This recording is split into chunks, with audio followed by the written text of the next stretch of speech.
Welcome to the Life and Leadership Podcast, where we're developing military leaders one question at a time. I'm your host, Chris Fortier, and today we're lucky to have Command Sergeant Major Cesaitis come on back and share his words of wisdom and some of the experiences he had in his 31 years of service, split between active duty Army and the Massachusetts National Guard. Sergeant Major, thanks for making some more time to talk. Pleasure to be here. So one of the things we spent a lot of time talking about in the previous episode was the balance between building to be ready while you're in garrison so that you can then go down range. What happens if a young officer doesn't get that chance? Did anything like that happen to you where someone joined a unit and then had to ship out very soon after? So, yes, I have a pretty good story about that. We were getting ready to go. This was 2010, and we were getting ready to deploy to Afghanistan. My platoon, we went to a mobilization station for about 60 days of training, usually 60 to 70 days of training to train up to leave. We had a very experienced platoon leader, been with the platoon for about 18 months to 2 years at this point. So we were ready to go. Me and this guy had a great relationship. He was a great leader. The platoon trusted him. They loved him. They were like, we can't wait to deploy. We have a great chain of command, and it was fantastic. We were at our mobilization station probably about a month, and he had a family emergency back home. I won't get into details, but it wasn't a good scenario for him. So because of this, he was forced to leave the deployment. Right, he had to get home to his family, and it was a tragedy. Not everything worked out with him and his family, and we're all thankful and we're happy about that. But it was kind of devastating for the platoon, right? So we didn't have a platoon leader. We were Sans platoon leader for about 3 or 4 weeks at mobilizations at the MO station. About 30 days right before we were getting ready to go, maybe a month, maybe a little less, we get this brand new, straight out of infantry basic leader course, right? Fresh lieutenant comes to the MO station, and he comes up to me and he's like, Sergeant Cesaitis, how you doing? I'm your new platoon leader, introducing each other. And I'm like, oh, I didn't even get a call from battalion saying this guy was showing up, right? So he just shows up, and I'm like, oh, okay. So now we have to start fresh. So this poor kid, and God, I still have a lot of, I don't respect, but, coming into that situation must have been very difficult for him. Like a lot of stress and nerves coming into that, where you have this infantry platoon that is, they're strong, they're hard, they're ready to go to combat, they're ready to deploy, and here you come rolling down the street with your duffel bag, right? So we actually had to sit down. We had to sit down, and we bumped heads a little bit at first, right? There was a little bit of, all right, and that was mostly my ego, not his, right? Because I've been running this platoon by myself for about a month and a half now, and I was still a young, growing NCO, so I had a little ego issue going on. But we ended up coming down, and we told him, and I had a conversation with him, and I told him, I said, hey, listen, this is your platoon, right? This is your platoon. These are my soldiers, but this is your platoon. And when we get out there, everything you say needs to be about how this is your platoon, because you need to build not just trust, right? Trust is going to take a little longer, but you have to build that confidence, right? That these soldiers have confidence in you as a leader. And he went down, and we started doing some more training, and he was there for every training event. He was there every PT day, running, always in the front, always leading. When we got down to do like platoon lanes or live fires, he was always right there coming up with plans, and we would work together, and we had to develop that. But it was like trying to develop a 6-month relationship in like 2 weeks, right? So you're trying to fill all these things that need to get done and build this trust within 2 weeks. And that's a very difficult task, especially with, 45 grown men, right? Everybody's there. Who's this new guy coming in? Like, who is he? What has he done? Why is he in charge now? And it was tough, but he did it. And he ended up having a very successful deployment and having a very successful platoon for that year we were deployed. So going back to those 5 points that you talked about in the last episode, which of those 5 do you think that the brand new butter bar, like fresh onto the team with only 2 weeks to get spun up. What was it that he did well that helped him succeed?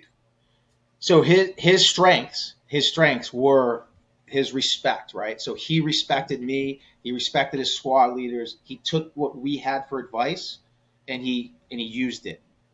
And the three, you have your three leadership styles, right? You can be um,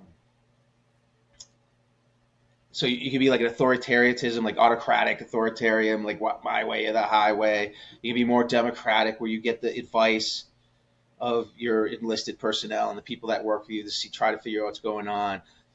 And that's what he has strived for. That he asked questions. He's like, tell me about this soldier, tell me about that soldier, because he knew he didn't have enough time to sit down with everybody and start developing this. He needed to learn and get as much information as he could. So we'd sit down at night when everybody else was sleeping, and we would go over personnel and strengths of squads, strengths of teams, who's the best squad leader when it comes to tactics, who's the best when it comes to sustainment, who's the best when it comes to the administrative. And we would figure this out, and we'd have these conversations. And he really took the time to learn, right? He wasn't just focused on himself. He really, really wanted to get to know everybody.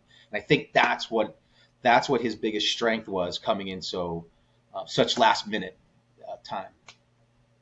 And so yeah, that sounds like he absolutely took the time to do his homework and really build the relationship with you by taking care of the team and getting to know their strengths and weaknesses. But Sergeant Major, thank you for sharing that story. That lieutenant did not have an easy hand to be dealt, but I'm glad that you were there with him to build a relationship and help him play that hand.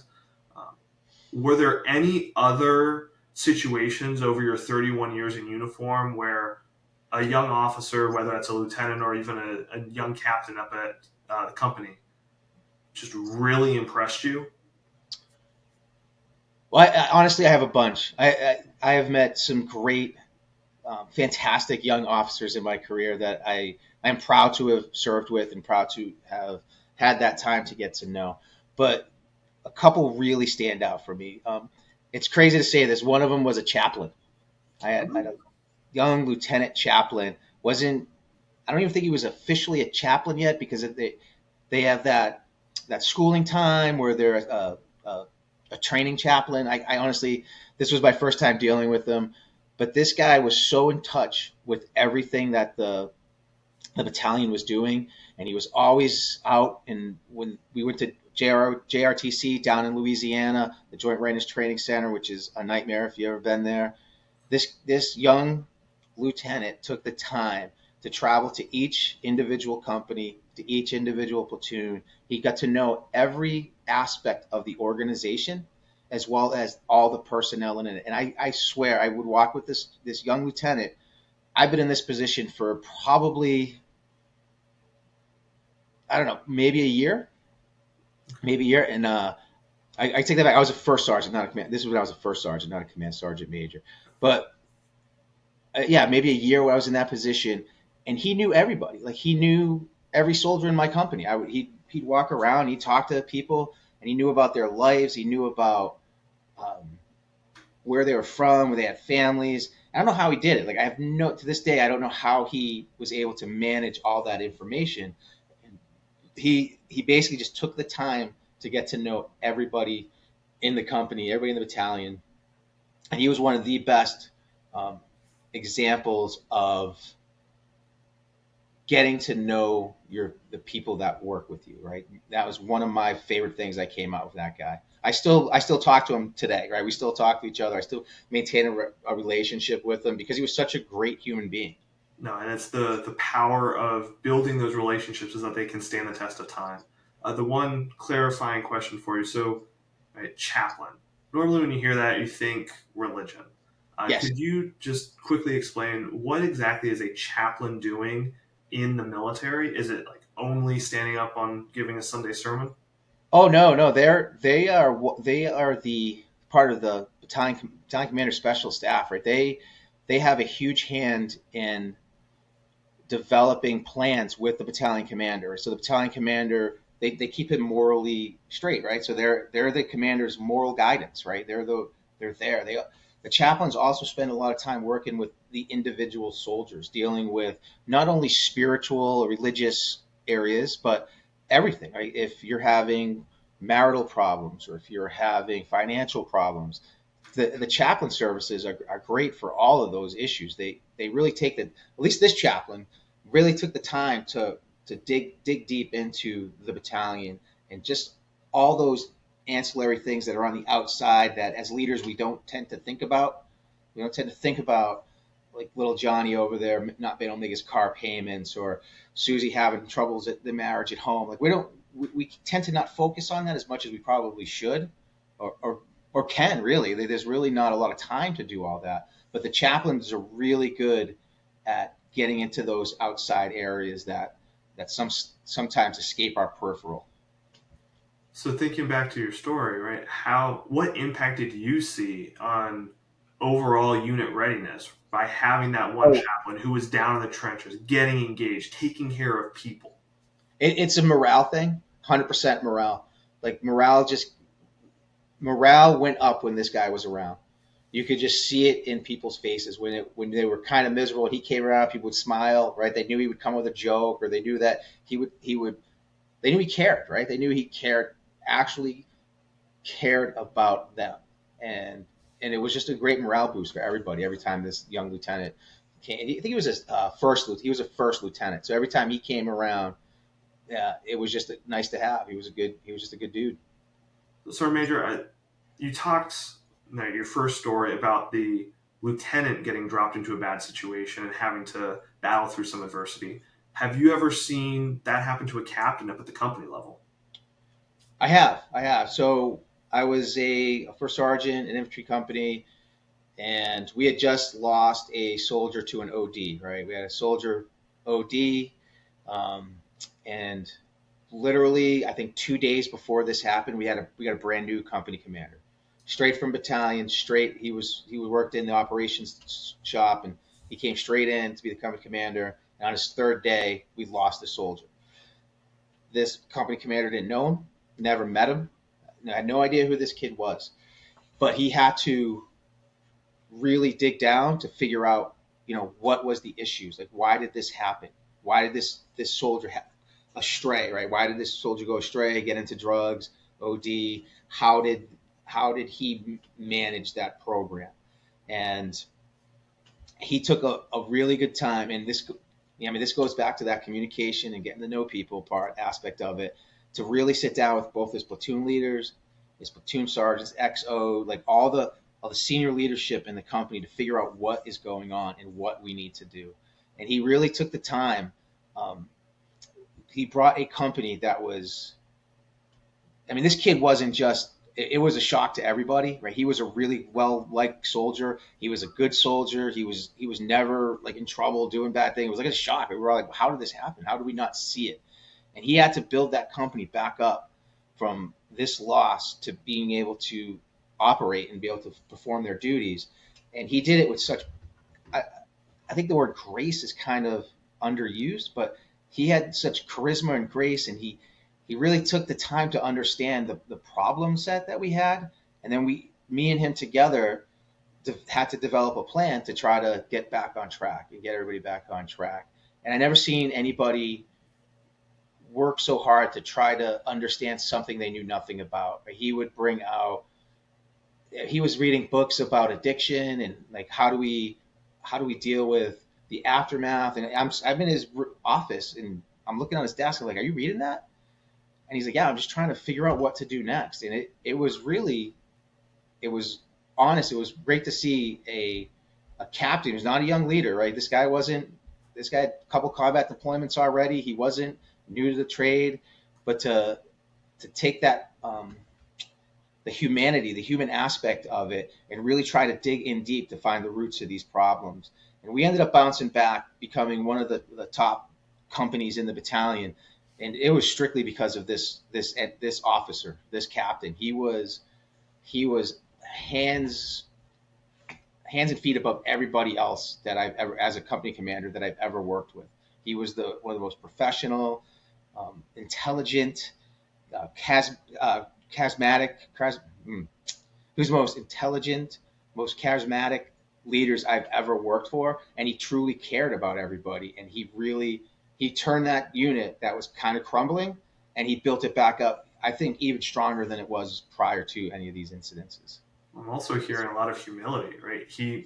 Yes, he has combat deployments. Yes, he's been very successful in his military career, but this is not something he's had to deal with before. And he recognized that, hey, this isn't my skill set, and pursued resources, whether it was the book sitting on his desk or the relationship with the people around him, to help grow himself into the leader who is ready to meet the challenges of that moment.